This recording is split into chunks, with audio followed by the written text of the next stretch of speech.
Hello, അസ്സാം വലൈക്കും. Welcome back to my channel. എന്താണ് എല്ലാവരുടെയും വിശേഷങ്ങൾ? എല്ലാവർക്കും സുഖമല്ലേ? എൻ്റെ ചാനൽ ആദ്യമായിട്ട് കാണുന്നവരാണെങ്കിൽ ഒന്ന് സബ്സ്ക്രൈബ് ചെയ്ത് ഒന്ന് സപ്പോർട്ട് ചെയ്യുക. വീഡിയോ ഫുള്ളായിട്ട് കാണുക. ഇപ്പം നമ്മൾ വന്നിട്ടുള്ളത് ഒരു വെറൈറ്റി നല്ല രുചിയുള്ളൊരു ചിക്കൻ ഗ്രേവി ആയിട്ടാണ് വന്നിട്ടുള്ളത്. അപ്പം അതിനായിട്ട് 1/2 കിലോ ചിക്കനാണ് എടുത്തിട്ടുള്ളത്. അത് എല്ലില്ലാത്തതാണ്. അപ്പം അതിലേക്ക് ഒരു 1.5 ടീസ്പൂൺ മുളകും പൊടി ഇട്ട് കൊടുത്തിട്ടുണ്ട്. 1/4 ടീസ്പൂൺ മഞ്ഞൾപ്പൊടി, പാകത്തിന് ഉപ്പ്, പിന്നെ ഇഞ്ചി വെളുത്തുള്ളി ചതച്ചതാണ് ഇട്ട് കൊടുത്തിട്ടുള്ളത്.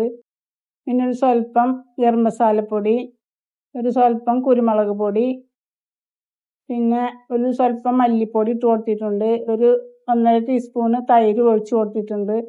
കുറച്ച് മല്ലിച്ചപ്പും. എന്നിട്ട് നന്നായിട്ട് മിക്സ് ചെയ്ത് കൊടുക്കാം. നന്നായി മിക്സ് ചെയ്ത് ഇതുപോലെ ആക്കിയെടുത്തിട്ടുണ്ട്. നന്നായി തന്നെ മിക്സ് ചെയ്ത് ഒരു 2 മിനിറ്റ് നേരം ഒന്ന് വെച്ച ശേഷമാണ് ഫ്രൈ ചെയ്തെടുക്കുന്നത്.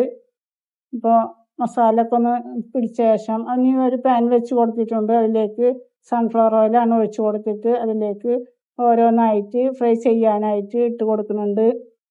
അപ്പം അങ്ങനെ ഫുള്ളായിട്ട് ഫ്രൈ ചെയ്യാനായിട്ട് ഇട്ട് കൊടുത്തിട്ടുണ്ട്. ഇനി അതൊന്ന് ഒരു ഭാഗം വെന്ത ശേഷം ഒന്ന് തിരിച്ചിട്ട് കൊടുക്കുന്നുണ്ട്. അപ്പം എല്ലാതും ഇതുപോലെ തിരിച്ചിട്ട് കൊടുത്ത് വേവിച്ചെടുത്തിട്ടുണ്ട്. ഇനി അതൊന്ന് വെന്ത ശേഷം കോരിയെടുത്ത് മാറ്റി വെക്കാം. ഒരു പാത്രത്തിലേക്ക് മാറ്റി കൊടുത്ത് വെക്കുന്നുണ്ട്. നന്നായി മൊരിഞ്ഞ് കിട്ടണ്ട, 1/4 ഭാഗമാണ് ആയി കിട്ടിയിട്ടുള്ളൂ. ഇനി അതൊന്ന് മാറ്റി വെക്കുന്നുണ്ട്. ഇനി ചിക്കൻ ഫ്രൈ ചെയ്തതിൽ തന്നെ സബോള 2 എണ്ണം അരിഞ്ഞത് ഇട്ട് കൊടുക്കുന്നുണ്ട്. എന്നിട്ട് നന്നായിട്ടൊന്ന് വഴറ്റിയെടുക്കാം. ഒരു ബ്രൗൺ കളറാവുന്ന വരെ ഒന്ന് വഴറ്റിയെടുക്കുന്നുണ്ട്. ഇതുപോലെ ആയി കിട്ടിയിട്ടുണ്ട്. ഇനി നമ്മളതിലേക്ക് ഇട്ട് കൊടുക്കുന്നത് ഇഞ്ചി വെളുത്തുള്ളി ചതച്ചതാണ് ഇട്ട് കൊടുക്കുന്നത്. എന്നിട്ട് നന്നായിട്ട് അതും ഒന്ന് വഴറ്റിയെടുക്കുന്നുണ്ട്. ഇനി അതിലേക്ക് ഇട്ട് കൊടുക്കുന്നത് ഒരു പച്ചമുളകാണ്. ഇതുപോലെ ചെറിയ പീസാക്കിയിട്ട് ഇട്ട് കൊടുത്തിട്ടുണ്ട്. അതും ഒന്ന് വഴറ്റിയെടുക്കുന്നുണ്ട്. അത് വഴറ്റിയെടുത്ത ശേഷം അതിലേക്ക് ഇട്ട് കൊടുക്കുന്നത് മുളകും പൊടിയാണ്. അതൊരു 1/4 ടീസ്പൂണാണ് മുളകും പൊടി ഇട്ട് കൊടുക്കുന്നത്. 1 ടീസ്പൂൺ മല്ലിപ്പൊടി, 1/4 ടീസ്പൂൺ മഞ്ഞൾപ്പൊടി, ഗരം മസാലപ്പൊടി, ഒരു സ്വല്പം പാകത്തിന് ഉപ്പിട്ട് കൊടുത്തിട്ട് നന്നായിട്ടൊന്ന് മിക്സ് ചെയ്ത് കൊടുക്കുന്നുണ്ട്.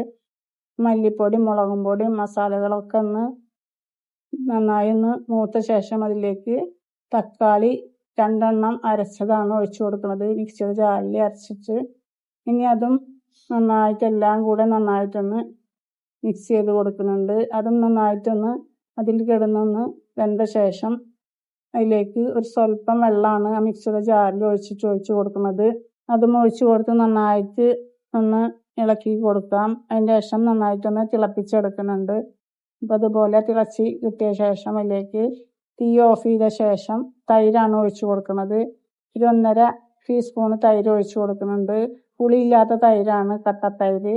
എന്നിട്ട് നന്നായിട്ടൊന്ന് മിക്സ് ചെയ്ത് കൊടുക്കാം. അതൊക്കെ നന്നായി ഉടച്ച് ഇതുപോലെ ആക്കിയെടുത്തിട്ടുണ്ട്. തീ ഓണാക്കിയിട്ടില്ല. അതിൻ്റെ ശേഷം തീ ഓഫ് ആക്കിയിട്ടാണ് ഇട്ടിട്ടുള്ളത്. ഇനി അതിലേക്ക് ചിക്കനാണ് ഇട്ട് കൊടുക്കുന്നത്, ഫ്രൈ ചെയ്തത്.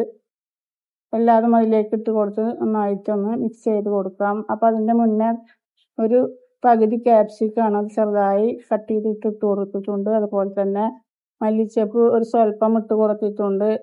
അതിന് ശേഷം ഒരു പാക്കറ്റ് ടൊമാറ്റോ സോസാണ് ഒഴിച്ച് കൊടുക്കുന്നത്. അതൊന്ന് ഒഴിച്ച് കൊടുത്തിട്ട് എല്ലാം കൂടെ നന്നായിട്ടൊന്ന് മിക്സ് ചെയ്ത് കൊടുക്കാം.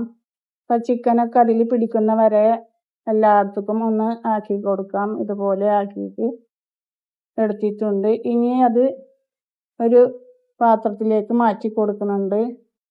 അപ്പം നല്ല രുചിയാണ് ഇങ്ങനെ ഉണ്ടാക്കി കഴിക്കാൻ. അപ്പം എല്ലാവരും ഇതുപോലെ ഒന്ന് ഉണ്ടാക്കി നോക്കുക. അപ്പം ഈ ചിക്കൻ്റെ ഗ്രേവി ഒരു വെറൈറ്റി ഗ്രേവിയാണ്. അപ്പം എല്ലാവരും ഒന്ന് ഇതുപോലെ ട്രൈ ചെയ്യുക. അപ്പോൾ വീഡിയോ വീഡിയോ എല്ലാവർക്കും ഇഷ്ടപ്പെട്ടെന്ന് കരുതുന്നു. വീഡിയോ ഇഷ്ടപ്പെട്ടാൽ ലൈക്ക് ചെയ്യാനും ഷെയർ ചെയ്യാനും സബ്സ്ക്രൈബ് ചെയ്യാനും കമൻറ്റ് ചെയ്യാനും മറക്കരുത്. വീഡിയോ ആദ്യമായിട്ട് കാണുന്നവരാണെങ്കിൽ ഒന്ന് സബ്സ്ക്രൈബ് ചെയ്ത് സപ്പോർട്ട് ചെയ്യുക. വീഡിയോ ഫുള്ളായിട്ട് കാണുക. ഇനി മറ്റൊരു വീഡിയോയുമായിട്ട് വരാം.